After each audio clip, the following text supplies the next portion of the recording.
Hello, good morning. I'm Lavea Churtico. Now let's tackle about Carl Rogers related research. Carl Rogers compares to Maslow's theory. His idea on the power of positive regard has generated quite a bit of empirical research. He broke his idea into two types, which are the unconditional positive regard and conditional positive regard. Other researchers have recently investigated Rogers' facilitative conditions, both outside and inside therapy. On the three necessary, which self-discrepancy theory, self-ideal congruence for psychological growth were precursor to positive psychology, which supported by the modern research. Rogers emphasized the notion of incongruence between the real self, ideal self, and its motivation. To put it in another way, if someone's ideal self is similar to or consistent with their actual experience, then they are experiencing a state of congruence. However, when there is a difference between someone's ideal self and their actual experience, this is known as incongruence. It is very rare for a person to experience a complete state of congruence. Rogers, on his proposal about the cornerstones of mental health, was the congruency between how we really view ourselves and how we ideally would like to be. But if these two self-evaluations are congruent, then one is relatively adjusted and healthy. If not, then one experiences various forms of mental discomfort, such as anxiety, depression, and low self-esteem. In the 1980s, Edward Torrey Higgins created a self-discrepancy theory based on Rogers' model. Higgins suggested that people who have a lot of self-discrepancy are more likely to have a lot of unpleasant emotions in their lives, such as anxiety and sadness.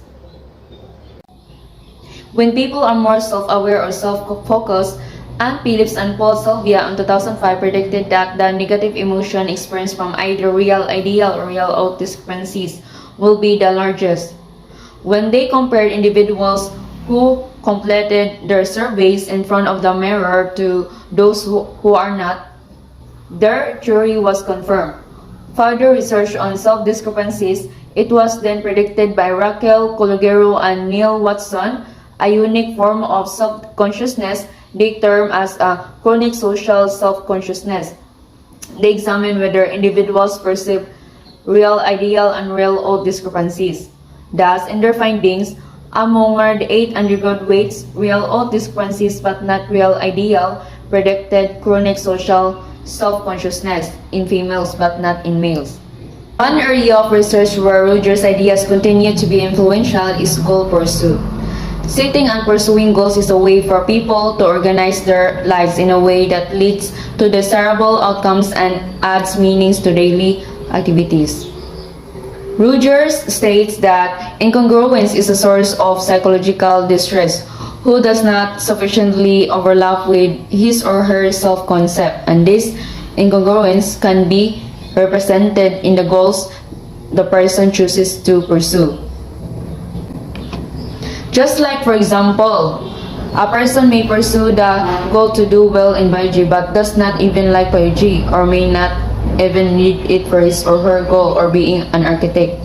Perhaps this person's parents are biologists and it was always expected he or she would do the same even though the person feels that architecture is more exciting and fulfilling. In this example, biology is a part of person's self-concept, but architecture is a part of his or her ideal self.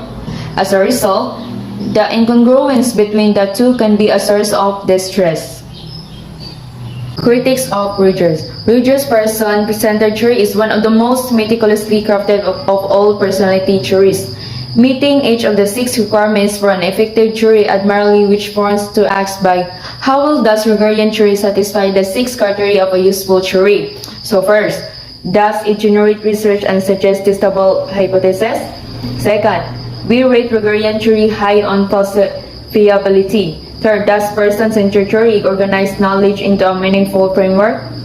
Fourth, how will this person-centered theory serve as a guide for the solution of practical problems? Fifth, is a person-centered theory internally consistent with a set of operational definition? Finally, is Rogerian theory parsimonious and free from cumbersome concept and difficult language? In a nutshell, internal consistency and parsimony are quite high as it is potential to be falsified and generic research, and its ability to organize knowledge and serve as a guide to the practitioner is an average. Okay, so now let's move on to the concept of humanity. Throughout his long career, Rogers remained cognizant of the human capacity for the great evil, yet his concept of humanity is realistically optimistic. He believed that people are essentially forward-moving and that under proper condition, they will grow toward a self-actualization. People are basically trustworthy, socialized, and constructive. They ordinarily know what is best for themselves and will strive for completion, provided they are prized and understood by another healthy individual. Rogers believed that persons have the ability to change and evolve given the right set of circumstances. As a result, his idea has a high level of optimism. It also gets good marks for free will, teleology, conscious motivation, societal effects, and individual uniqueness, with the ultimate goal to become what Rogers referred to as a fully functioning person. Thank you.